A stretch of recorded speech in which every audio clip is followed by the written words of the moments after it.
کچھ بھی نہیں رہے گا سوائے اللہ کی ذات کے۔ پھر اب خطاب فرمائے گا، کہاں ہے وہ جابر جو جبر کرتے تھے لوگوں پر؟ کہاں ہے وہ بادشاہ جو اپنی حکومت اور طاقت پر اتراتے تھے؟ کہاں ہے وہ دولت مند جو اپنی دولت پر اتراتے تھے؟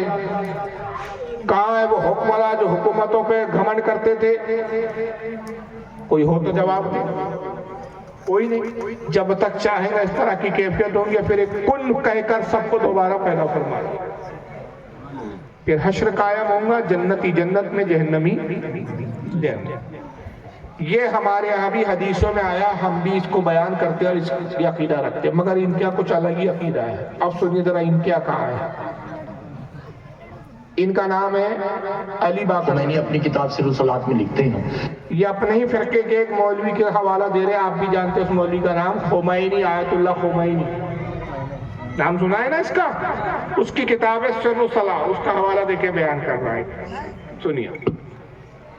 خمینی اپنی کتاب سر الصلاۃ میں لکھتے ہیں، خمینی اپنی کتاب سر الصلاۃ میں لکھتے ہیں، امام کے قول کے ساتھ کچھ بھی نہیں بچے گا،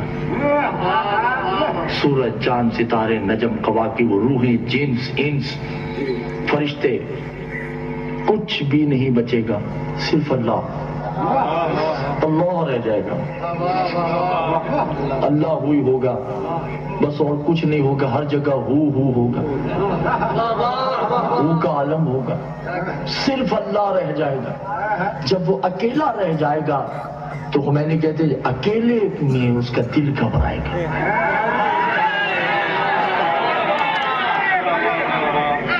پھر دل کا دل پریشان ہوگا، پھر وہ آواز دے گا، یتعرف ظلمت ہی، کوئی ہے جو تنہائی میں میرا دل بہلائے؟ کیا ہو گیا آپ لوگوں کو دیدار محترم؟ کون ہے جو تنہائی میں میرا دل بہلائے؟ اس وقت معصوم نے کہا کہ ایک آواز آئے گی، انا انت القلب الحلوب، ہم ہیں نا تیرا دل بہلانے کے لیے۔ اس وقت اللہ کہے گا آئینہ آئینہ، یہ آواز کہاں سے آئی ہے؟ اللہ کہہ رہا ہے جس سے کوئی شے پوشیدہ نہیں، وہ کہہ رہا ہے آواز کہاں سے آ رہی، یہ آواز کہاں سے آ رہی ہے؟ کانا علی، میں علی ہوں۔ ادھر سے آواز آئے گی انا محمد، میں محمد ہوں۔ ادھر سے آواز آئے گی انا فاطمہ، ادھر سے آواز آئے گی انا حسن، ادھر سے آواز آئے گی انا حسین۔ ہم پانچ ہیں نا تیرا دل بہلانے کے لیے۔ اس وقت اللہ جس کا چہرہ نہیں مسکرا کے کہے گا میں نے تو یہ کہا ہی نہیں کہ تم میرا دل بہلاؤ، تم تو میں ہوں، میں کہہ رہا ہوں تمہارے علاوہ کوئی ہے جو میرا دل بہلائے؟ تو آواز آئے گی انا رب الفضل العباس ہے۔ قیامت برپا ہو گئی، کچھ نہیں رہا، اب اللہ ہے تنہا، اس کا دل گھبرائے گا، اللہ کا دل گھبرائے گا۔ جسم و جسمانیات سے نہ اس کی کوئی ساخت ہے، نہ اس کی کوئی بناوٹ ہے، نہ کوئی اس کا جسم ہے، نہ وہ کوئی مادہ ہے، نہ وہ کوئی مٹیریل ہے۔ مٹیریلوں کے ہم محتاج، جسم کے ہم محتاج، وہ ان محتاجیوں سے پاک۔ یہ ہے ہمارے اہل سنت کا عقیدہ۔ آقا نے کہا جنتی وہ ہوگا جو میرے اور میرے صحابہ کے عقیدے پر ہوگا۔ کوئی مائی کا لال دکھائے کہ صحابہ کا یہ عقیدہ تھا کہ علی خدا ہے، کوئی مائی کا لال دکھائے کہ صحابہ کا رسول کا یہ عقیدہ تھا کہ اللہ کا قیامت کے برپا کرنے کے بعد دل گھبرائے گا۔ تو اللہ آواز لگائے گا کوئی ہے جو میرا دل بہلائے؟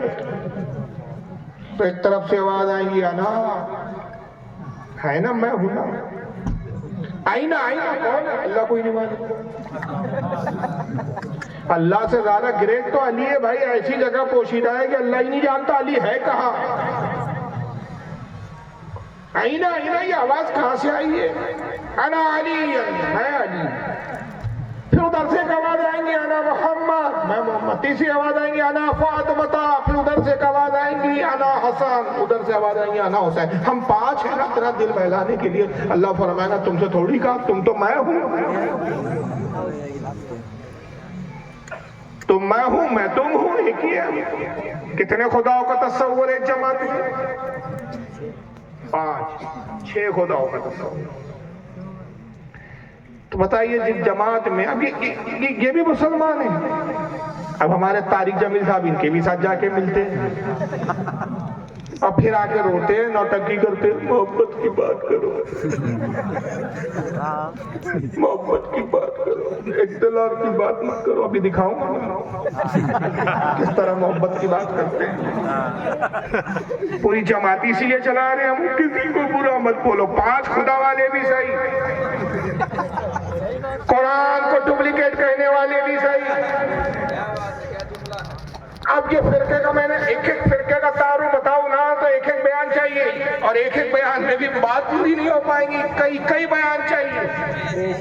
میں نے تو ابھی 3-4 عقیدے اس فرقے کے بتائے. خارجی فرقہ ہوا اس کے بعد پھر انہوں نے نعوذ باللہ یہ تو محبت میں ڈوبے وہ نفرت میں ڈوبے. انہوں نے اہل بیت سے اتنی محبت کی کہ خدا بنا دیا. انہوں نے اتنی نفرت کی کہ علی کو کافر کہہ دیا. وہ بھی گئے کام سے. قدری فرقہ آیا انہوں نے تقدیر کا انکار کیا. کہا کہ تقدیر وقدیر کوئی چیز ہے ہی نہیں. انسان کے ساری چیزیں انسان کے اختیار میں جو چاہے انسان کر سکتا ہے. جبریہ فرقہ آیا انہوں نے کہا جو کچھ ہے سب تقدیر میں ہی ہے. بس اگر کوئی زنا کر رہا ہے تو تقدیر میں تھا اس لیے وہ زنا کر رہا ہے. اگر کوئی چوری کر رہا ہے تو تقدیر میں تھا اس لیے چوری کر رہا ہے. اگر کوئی کسی کا قتل کر رہا ہے تو تقدیر میں تھا. وہ بھی گمراہ ہوئے. کیوں؟ اہل سنت کا عقیدہ یہ ہے کہ نہ انسان پوری طرح تقدیر کے ہاتھوں مجبور ہے نہ پوری طرح آزاد ہے. ایک درمیانی کیفیت ہے. اب اس کی تفصیل بڑی لمبی ہے وقت نہیں ہے. یہ عقیدے کی باتیں عقائد کی باتیں اس کے لیے مستقل بیانات چاہیے. مرجئیہ فرقہ پھر ایک پیدا ہوا. مرجئیہ فرقے کا عقیدہ یہ تھا کہ کہا کہ ایک بار کلمہ پڑھ لو مسلمان ہو جاؤ پھر چاہے کوئی بھی گناہ کرو کوئی گناہ نقصان نہیں پہنچائے گا. کلمہ پڑھنے کی وجہ سے سیدھا جنت. اہل سنت کا یہ بھی عقیدہ نہیں. اہل سنت کا عقیدہ یہ کہ گناہوں کی سزا ملے گی. سزا مکمل نہ ہو پائے گی کہ اس سے پہلے ہی آقا کی شفاعت سے جنت مل جائے گی. مگر گناہوں کے سبب کچھ عرصہ جہنم میں جانا ہے. انہوں نے کہا نہیں ایک لمحہ ایک آن بھی کلمہ پڑھنے والا مومن مسلمان